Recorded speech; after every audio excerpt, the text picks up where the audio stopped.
Le niveau visé est le niveau C1. C'est un niveau assez élevé d'utilisateurs indépendants et on a besoin de voir beaucoup de cohérence dans votre discours.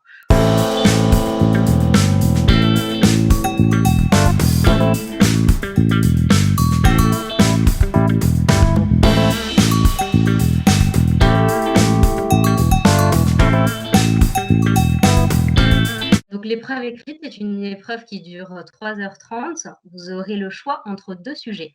Et dans les 2 sujets, il vous sera proposé une synthèse sur un dossier et une traduction. La synthèse, elle pourra être guidée éventuellement par 3 ou 4 questions qui vous serviront à établir votre problématique et votre plan. Et on attendra de vous aux alentours de 500 mots pour cette expression écrite, en fait, pour cette synthèse écrite. Et pour la traduction, vous aurez entre 5 et 10 lignes à traduire. Vous aurez accès à un dictionnaire unilingue non encyclopédique pour cette épreuve. La synthèse sera sur 16 points et la traduction sera sur 4 points.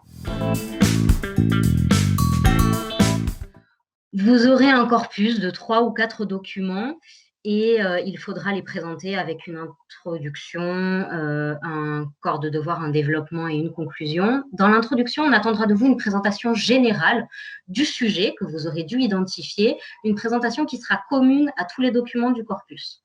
Ensuite, vous devrez faire, toujours dans l'introduction, une présentation individuelle de chaque document. Cette présentation devra être rapide et montrer que vous avez saisi les enjeux de chaque document. Et enfin, vous annoncerez, toujours dans l'introduction, votre problématique et les différentes parties du devoir. Dans le corps du devoir, idéalement, nous suggérons que vous fassiez 2 parties qui répondent à la problématique au moment d'énoncer vos parties. Posez-vous toujours la question, suis-je en train de répondre à ma problématique? Vais-je dans le sens de ma problématique? Et je vous conseille vraiment d'utiliser beaucoup de connecteurs pour structurer votre pensée. C'est l'une des clés pour réussir cette épreuve. Enfin, dans la conclusion, vous devrez répondre de façon claire et précise à votre problématique en évitant de vous répéter.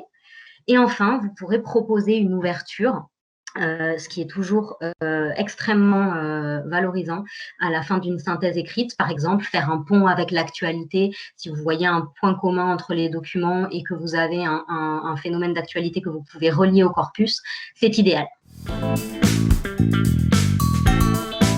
Concernant la traduction, le conseil que je pourrais vous donner, c'est d'effectuer une relecture très efficace de votre traduction. Alors attention, cette traduction, elle n'est que sur 4 points, mais il ne faut pas la négliger. Ces 4 points peuvent faire la différence. Vérifiez la syntaxe, l'orthographe. On a tendance un petit peu à perdre son français. Il faut donc à la fin se détacher du document en langue cible, reprendre son français et vérifier que tout ce qu'on a dit est bien cohérent, bien français. C'est ce qui peut faire la différence. Faites bien attention à la gestion de votre temps. Vous avez 3h30 pour effectuer et votre synthèse et votre traduction.